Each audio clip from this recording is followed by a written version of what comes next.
En abril de 1965 ocurrió uno de los hechos más relevantes y sangrientos de la historia del pueblo dominicano, un conflicto armado en el país durante el siglo XX. Es una de las gestas más heroicas realizadas en Quisqueya, puesto que miles de hombres y mujeres tomaron las armas para reclamar la vuelta a la constitucionalidad. Esto se le denominó la Revolución de Abril. La Revolución de Abril fue un movimiento cívico-militar que se caracterizó por la participación activa, militante y armada de las masas populares, cuya finalidad era el volver al gobierno legítimo y constitucional de Juan Bosch. Se produjeron famosas alianzas de clases, las cuales eran la burguesía urbana y los sectores de los trabajadores y obreros. Básicamente se trató de una revolución democrática, no como establecían maliciosamente los norteamericanos de un régimen socialista y comunista. En realidad, el control de revolución estaba en manos del Partido Revolucionario Dominicano. A pesar de los partidos de izquierda, como los del 14 de junio y el PCD y el MPD, el control militar está en manos de los militantes y oficiales, los cuales estaban en manos del coronel Camaño, el cual en ese momento no era comunista. Se le consideraba que fue más una revolución popular por las bases sociales. Esta guerra civil estuvo localizada en la ciudad de Santo Domingo. No se expandió hacia los pueblos del interior del país contrario. Muchos revolucionarios y personas a favor de esta guerra, simpatizantes del gobierno de Bosch, llegaron al interior de la capital para participar en estos eventos. Esto deja claro que los conspiradores, tanto balagueristas, trujillistas como los del Partido Revolucionario Dominicano, jamás pensaron en organizar una revolución popular nacional para derrotar al triunvirato. Se entendía que era un simple golpe de Estado, pero era más caótico. Se luchaba por el regreso de Bosch al poder sin elecciones. La organización política y militar estaba conformada por el grupo de los constitucionalistas, los cuales se hacían llamar comandos.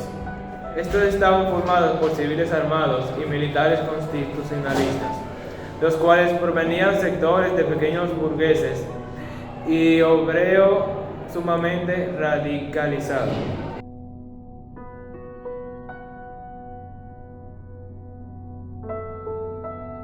Bosch y Balaguer organizaron una conspiración cívica militar en el cual militares jóvenes y de baja graduación, los cuales están vinculados al Partido Revolucionario Dominicano, pero con una conciencia democrática y constitucionalista. Ellos se unieron con los militares trujillistas, balagueristas, como el Clan de San Cristóbal, dirigido por Neyníbar Seijas y liderado por el Dr. Balaguer. Esta conspiración fue desvelada el 24 de abril de 1965, pero era muy tarde para evitar esta tragedia, ya que fue apresado Red Cabral. En esta coyuntura se aceleran las discusiones y negociaciones entre los bandos militares que conllevaron al democramiento del gobierno. Los militares jóvenes, liderados por el coronel Fernández Domínguez, tomaron una decisión muy arriesgada, la de distribuir armas al pueblo, a los miembros de los partidos de izquierda y del Partido Revolucionario Dominicano. De esta manera se organizaban los comandos. La forma militar era parecida a las guerrillas urbanas. Para el 25 de abril ya era un hecho indetenible. Era una guerra entre dos bandos con objetivos totalmente distintos. Los constitucionalistas luchaban para destruir el Ejército Nacional Trujillista, mientras que en el ámbito político querían restablecer el gobierno de Bosch sin elecciones. Un hecho interesante que hay que destacar fue la conversación sostenida por un grupo de militares constitucionalistas, el cual era dirigido por Francisco Alberto Camaño con el embajador norteamericano. Su propósito era solicitar una mediación para evitar la guerra civil. Este solo se limitó a decirles que se rindieran para evitar mayores problemas. La indignación por parte de los constitucionalistas le hizo dirigirse al puente Duarte, ya que las tropas de Wessing se dirigían al centro de la ciudad para tomarla y derrotar a los constitucionalistas.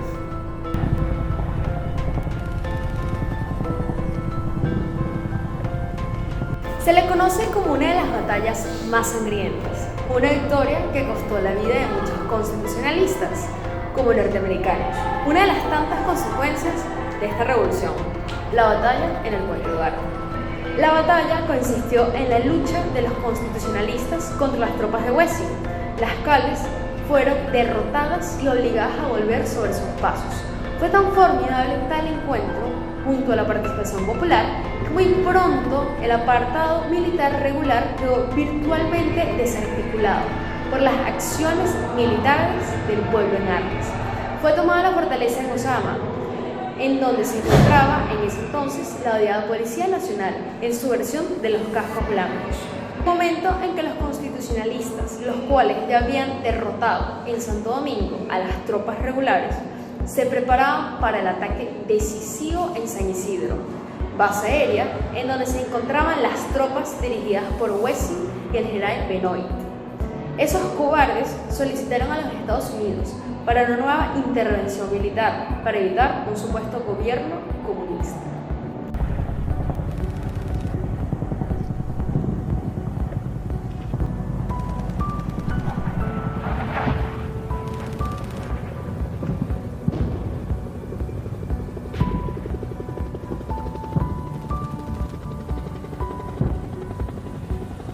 La segunda ocupación militar norteamericana a la República Dominicana se produjo el 28 de abril de 1965. A nuestro país llegaron 42.000 soldados norteamericanos. El pretexto fue el mismo que en la primera ocupación de 1916, salvar vidas norteamericanas y proteger los intereses norteamericanos en la República Dominicana. Además, el gobierno de Washington justificó la ocupación militar señalando que se trataba de evitar la información de una nueva Cuba en el Caribe. Los soldados norteamericanos se dedicaron a darle apoyo logística e incluso para participar activamente en escaramuzas militares en contra del bando constitucionalista, el cual a partir de la llegada de los soldados se replegaron a la zona colonial de la capital, o también conocida como Ciudad Nueva. En cuanto a las tropas dirigidas por Huessing, recibieron ayuda y protección.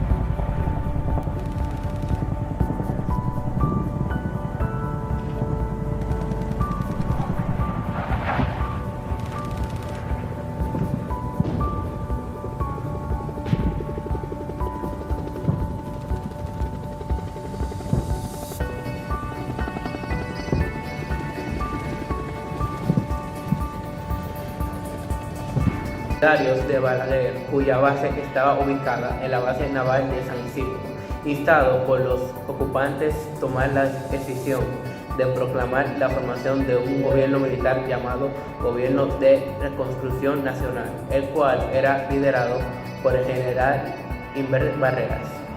El Gobierno de Reconstrucción Nacional esencialmente era un gobierno títere, un gobierno que respondía a la política imperialista de Washington y cuyo objetivo era evitar por todos los medios el regreso de Bush a la presidencia.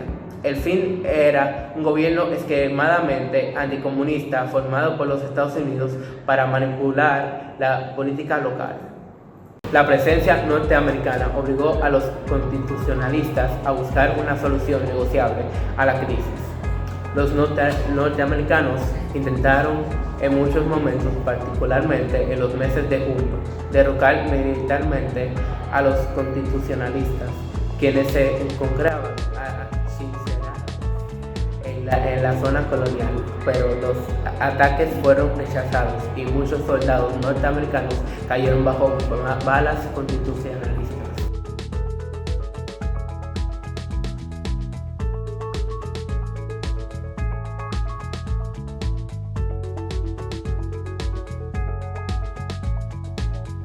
En estas condiciones, los estrategas norteamericanos comprendieron que tomar la fuerza la zona constitucionalista implicaría una cantidad excesiva de muertos, heridos y destrucción de las propiedades.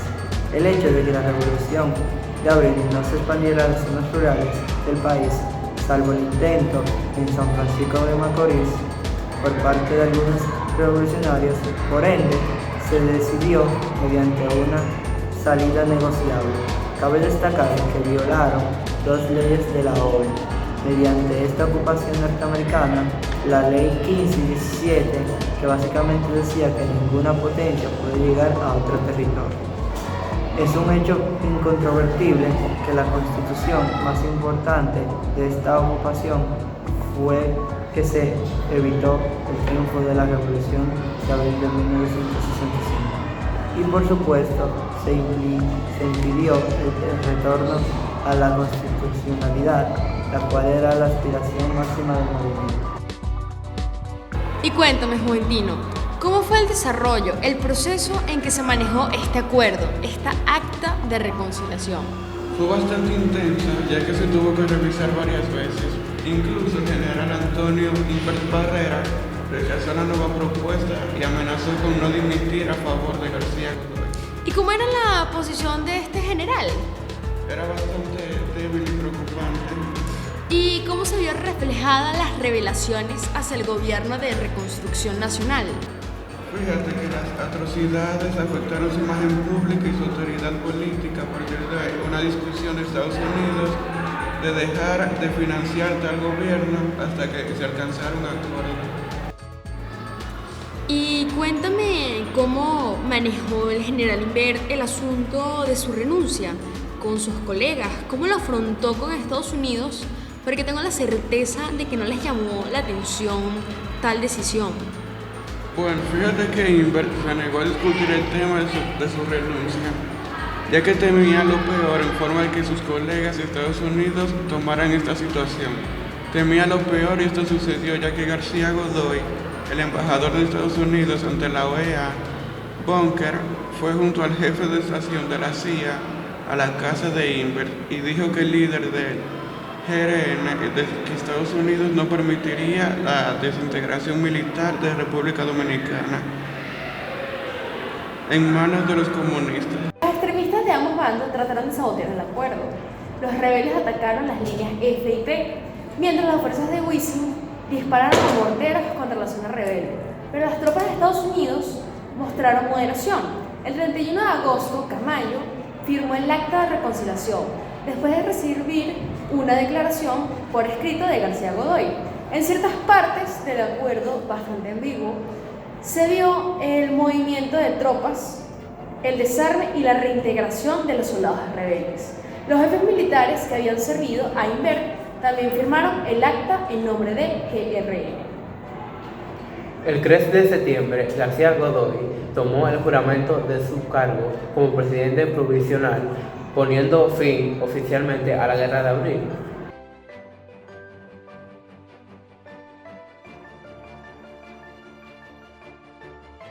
Es increíble cómo el pueblo dominicano respondió al llamado patriótico y tomó las armas para defender la libertad y la constitucionalidad, no importarles a esos hombres y mujeres en perder su vida por la nación.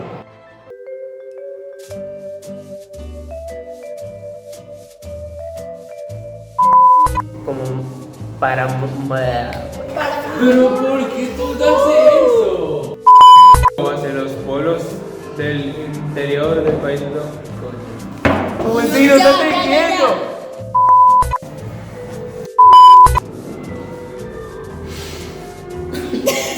Ya. Te dije que un cuadrado. No lo veo. Los militares jóvenes, liderados por el comandante Fede, lo dañaste. Ciudad de Santo Domingo no se expandió hacia El norteamericano, su propósito era coño.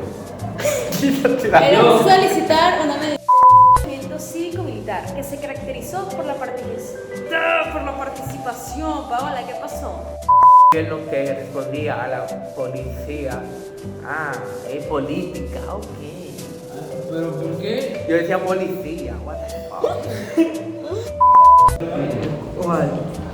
Ay, Dios. Para derrotar al triunfarito, se entendía. Mierda, ¿qué? Para derrotar al triunfarito. Pirata. Mierda, ¿y por qué tú haces así? ¡Pero te hice así! ¡No, no, así! No. rebeldes. Los jefes militares que habían servido a Invert también habían firmado y se está cayendo eso. Bien. Y al partido de la derecha. No importa, te equivocaste. Es izquierda, no derecha. Ah,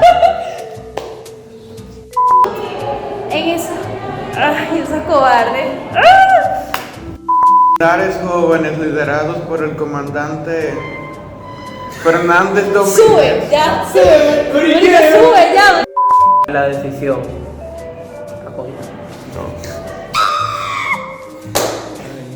Ay, lo siento, profesor. Eso por la participación activa y militante y armada. Activa y militante y armada, ¿de verdad? Partidarios de Balaguer, cuya base estaba en